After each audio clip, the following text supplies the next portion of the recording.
बहू को अपने ससुर से काम करवाते हुए शर्म नहीं आई? पापा, ज़रा ये मटर छील दीजिए। माँ नहीं है तो मुझे समय ही नहीं मिल रहा, कहते हुए विश्वास की बहू जूही ने एक तसले में मटर की फलियां लाकर विश्वास जी के सामने छीलने के लिए रख दी।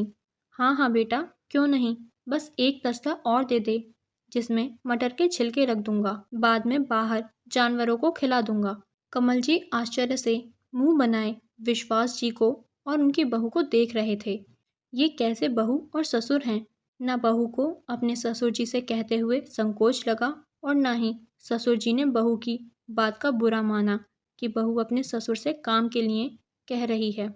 उनसे रहा नहीं गया तो बहू के जाने के बाद अपने दोस्त विश्वास जी से बोल ही दिया, कैसी बहू है जिसे शर्म नहीं आई अपने वृद्ध ससुर जी से मटर छीलने के लिए कहते हुए। इस उम्र में तू घर के कामकाज कर रहा है? वाह भाई, मुझे तो देख कर ही अच्छा नहीं लगा।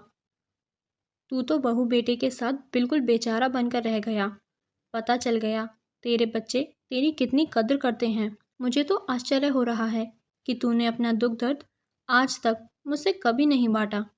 कमल जी ने बड़ी ही सहानुभूति के साथ विश्वास जी से कहा।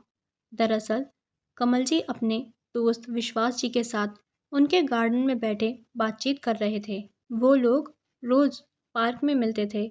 आज विश्वास जी पार्क में टहलने नहीं गए तो कमल जी उनसे मिलने चले आए। जब दुख दर्द होगा तभी तो बांटूंगा तेरे साथ, तू गलत समझ रहा है। मुझे मेरे बहू बेटे के साथ कोई दुख दर्द नहीं है।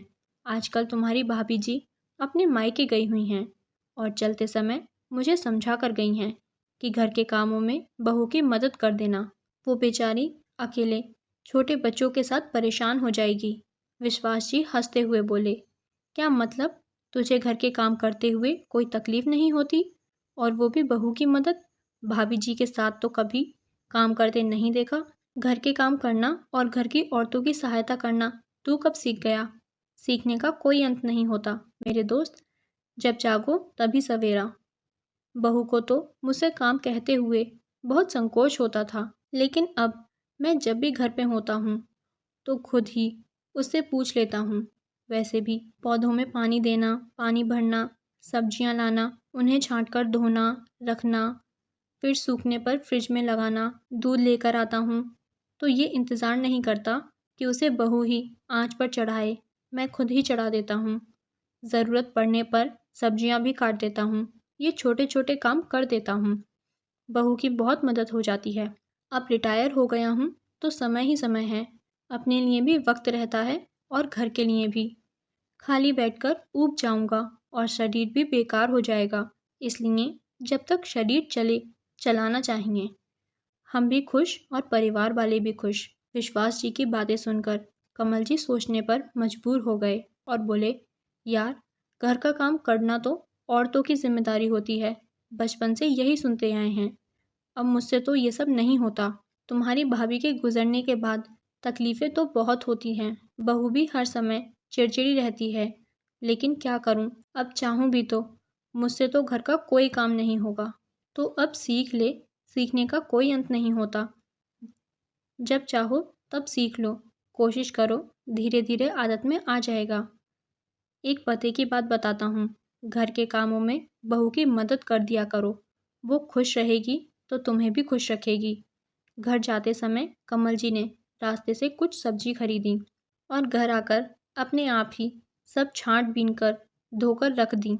बहू को देखा तो बच्चों को लेकर आराम कर रही थी तो कुछ नहीं बोले और अपने आप ही किचन में जाकर चाय बनाने लगे। खटर पटर की आवाज़ सुनकर बहू भागती हुई आई और उन्हें देखकर चिढ़ते हुए बोली, बाबूजी, आपको भी घड़ी भर चैन नहीं है। क्या कर रहे हैं? कुछ आता जाता है नहीं, बिगाड़ कर और रख देते हैं। कमल जी ने पलटकर बहू की तरफ देखा तो उनकी आंखों में आंसू थे और बोले, बहू, तुम्हारी सास तो मुझसे रोते छींकते चली गई कि कभी तो घर के कामों में मेरी मदद कर दिया करो। मैं हूँ तब तक तुम्हारे ये नाज नखरे उठा रही हूँ। मेरे जाने के बाद बहू बेटे के साथ तुम्हारी नहीं निभेगी और तुम्हें ही सबसे ज़्यादा तकलीफ होगी। इसलिए अपना शरीर चलाया करो। लेकिन मेरे कानों पर जूं नहीं रेंगती। आज अपने दोस्त विश्वास जी को देखकर समझ आया कि घर के कामों में माँ, बहन, बहू, बेटी सबकी मदद करनी चाहिए। मुझे तो कुछ आता भी नहीं। तुम सिखाओगे मुझे, और तुम्हें कभी किसी भी काम में मदद चाहिए तो तुम मुझे बताना, बेझिझक बोलना। तुम्हारी सास नहीं रही तो क्या हुआ? ससुर तो अभी जिंदा है। कमल जी की बातें सुनकर बहू भी भावुक हो गई। बाबूजी, विश्वास अंकल को मेरी तरफ से धन्यवाद कहिएगा। जो काम मैं और मम्मी जी नहीं कर सकी वो उन्होंने कर दिया। आपने सही कहा, सीखने का कोई अंत नहीं होता। कहानी सुनने के लिए धन्यवाद। कहानी अच्छी लगी हो तो वीडियो को लाइक शेयर करें और चैनल को सब्सक्राइब करना ना भूलें। धन्यवाद।